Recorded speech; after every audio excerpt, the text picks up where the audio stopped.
ఓం శుభంకర్యే నమః. వృషభ రాశి వారికి ఫిబ్రవరి నెలలో గల గోచార ఫలితాలను తెలియచేస్తున్నాము. శ్రద్ధగా ఆలకించండి.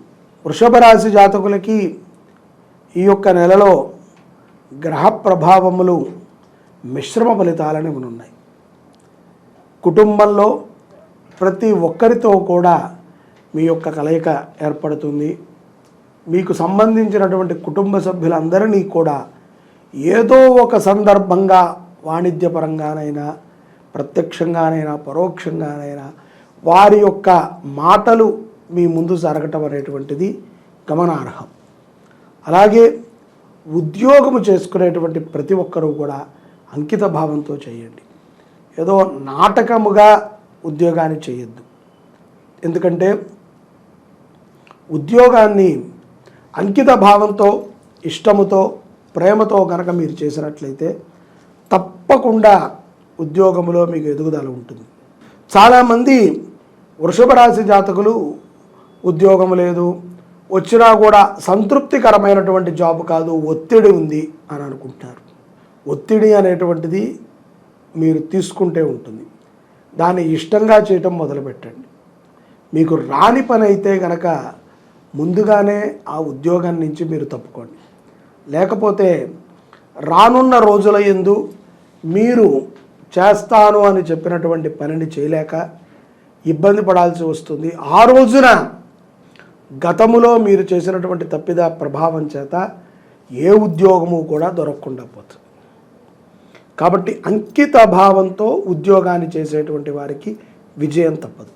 బంధుమిత్రుల వ్యవహారాల యందు, కుటుంబంలో పెద్దవాళ్ళ వ్యవహారాల యందు, వ్యాపారంలో కానీ ఉద్యోగంలో కానీ పై అధికారులు, పై వ్యక్తుల వ్యవహారాల యందు అనవసరంగా మీరు సలహాలను ఇచ్చి వారి ముందు మీరు నిర్దోషులుగానో తప్పు చేసిన వారిగానో నిలబడకండి. మిమ్మల్ని అడిగినప్పటికీ కూడా మన సలహాకి విలువ లేని సమయమునందున మనం ఎవరికీ కూడా సలహాని ఇవ్వటం అనేటువంటిది మంచిది కాదు. కాబట్టి అనవసరమైనటువంటి సలహాలని ప్రదర్శించి మీరు ఇబ్బంది పడవద్దు అని మీకు సూచనాప్రాయంగా చెప్తున్నాను. బంధుమిత్రులతో కలిసినప్పుడు కూడా అత్యుత్సాహాన్ని ప్రదర్శించి లేనిపోని మాటలన్నీ కూడా మాట్లాడి వారి యందు చులకన కాకండి. ఆర్థికమైనటువంటి అవసరాలకి మించే మీకు ధనము ఈ మాసంలో సమకూరుతుంది.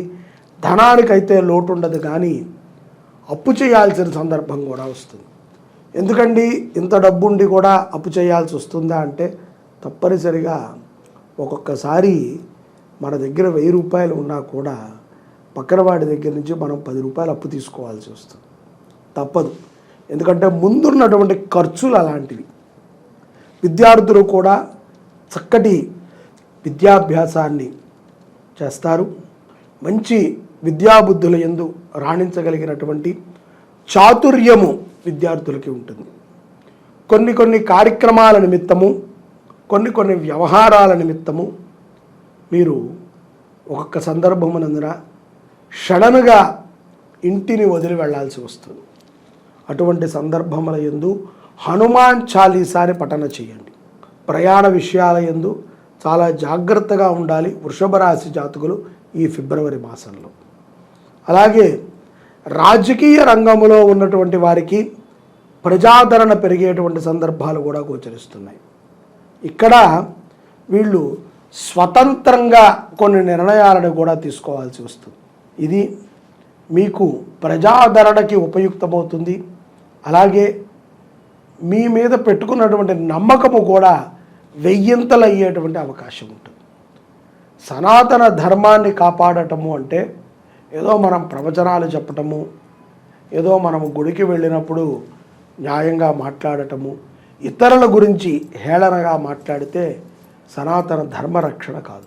సనాతన ధర్మరక్షణ అంటే మనకి తెలిసినంత విషయంలో మనము మంచిని చేస్తూ 10 మందికి మంచిని బోధిస్తూ వారి చేత ఆచరణింప చేయదగ్గ విషయమే సనాతన ధర్మం.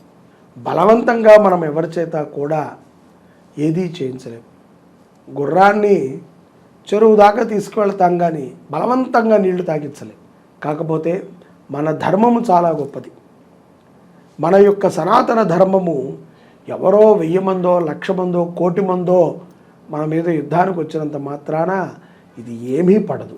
1,00,00,000 మంది యుద్ధానికి వస్తే ఇక్కడ వేల కోట్ల లక్షల కోట్ల మంది ఉన్నారు.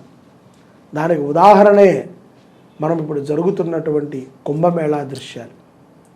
ఎక్కడి నుంచి ఎలా వస్తున్నారు వాళ్ళంతా హిందూ ప్రేమికులు, హిందూ ధర్మం కోసమై వారు పరితపించేటువంటి వారు. మనం చూసి ఊరుకుంటున్నాం. మనము హేళన చేయటానికి లేకపోతే మనము ఏదో మాట్లాడటానికి మాత్రమే ధర్మాన్ని వాడతాం. కానీ వాళ్ళు అలా కాదు. వాళ్ళు ఎవరు మాట్లాడినా మాట్లాడకపోయినా, ఎవరు దీనికి వెనకాల ఉన్నా లేకపోయినా వారి పనిని వారు చేసుకుంటూ వెళ్తున్నారు. అది సనాతన ధర్మం. కాబట్టి ధర్మరక్షణలో కూడా రాజకీయ నాయకులు భాగాన్ని పంచుకొని వారి వంతుగా వారు ఏది ధర్మమో ఏది అధర్మమో విచక్షణతో వ్యవహరిస్తే కనుక మరింత విజయాలని వారు పొందగలుగుతారు. శీతల పానీయాల ద్వారా కొన్ని అనారోగ్యములు కూడా వృషభ రాశి జాతకులకి ఈ యొక్క ఫిబ్రవరి మాసంలో గోచరిస్తున్నాయి. కాబట్టి శీతల పానీయాల వ్యవహారాల జోలికి వెళ్ళకండి. చల్లటి పదార్థాలు తినడం ద్వారా అజీర్తి క్షుద్బాధలు కూడా వీరికి పెరిగేటువంటి అవకాశాలు ఉన్నాయి. వృద్ధుల కోసమై మీరు ఏదైనా ఒక మంచి సేవని చేయటం ద్వారా వృషభ రాశి జాతకులు విజయవంతమైనటువంటి జీవనాన్ని పొందగలుగుతారు.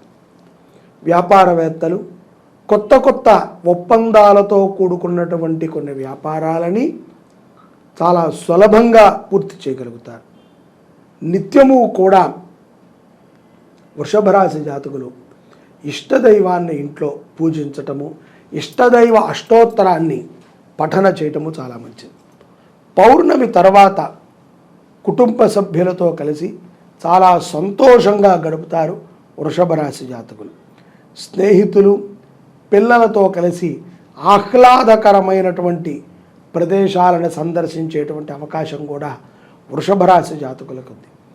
కొత్త స్నేహితులు కూడా కొంతమంది వృషభ రాశి వారికి పరిచయం అవుతారు. విదేశాలలో ఉన్నటువంటి వృషభ రాశి జాతకులు ఉద్యోగ వ్యవహారములో చికాకుతో ఉంటారు. వీరు తప్పనిసరిగా బుధవారము పూట వీరి పేరు మీద అన్నదానాన్ని చేసినట్లయితే కనుక విశేషమైనటువంటి ఫలితాలని విదేశాలలో ఉన్నటువంటి వారు పొందగలుగుతారు. ఉద్యోగములో ఉన్నటువంటి చిరాకులు దొరుకుతాయి. దేవీ ఉపాసన ఈ సమయంలో చాలా ఉపయుక్తమైనటువంటి విషయము వృషభ రాశి వారికి.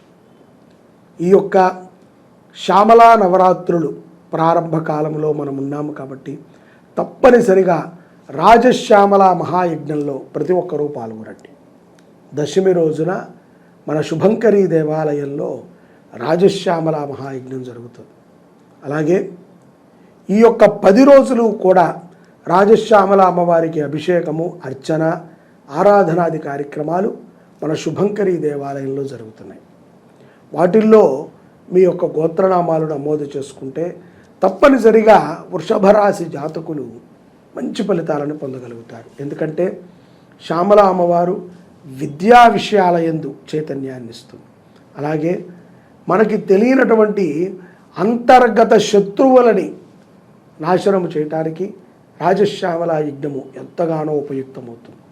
ఈ యొక్క మాసములో ఇష్టదైవ ఆరాధనతో కూడా కూడి వ్యాపారస్తులు, స్థిరమైనటువంటి ఉద్యోగము లేనటువంటి వారు తప్పనిసరిగా రాజశ్యామల మహాయజ్ఞంలో పాల్గొనడం మంచి ఫలితాలని చేకూరుస్తుంది.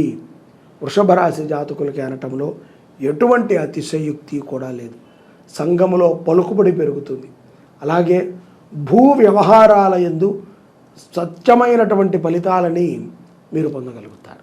ఈ అవకాశాలని సద్వినియోగపరుచుకుంటూ పౌర్ణమి తర్వాత కూడా కొన్ని విదేశీ వ్యవహారాల యందు ఆనుకూలతని మీరు పొందుటకై తప్పనిసరిగా రాజశ్యామల మహాయజ్ఞం వృషభ రాశి వారికి ఎంతో ఉపయుక్తమవుతుంది, సత్ఫలితాలను ఇస్తుంది అని నేను భావిస్తున్నాను. సర్వే జనాః సుఖినో భవంతు. శ్రీ శుభంకర్యై నమః.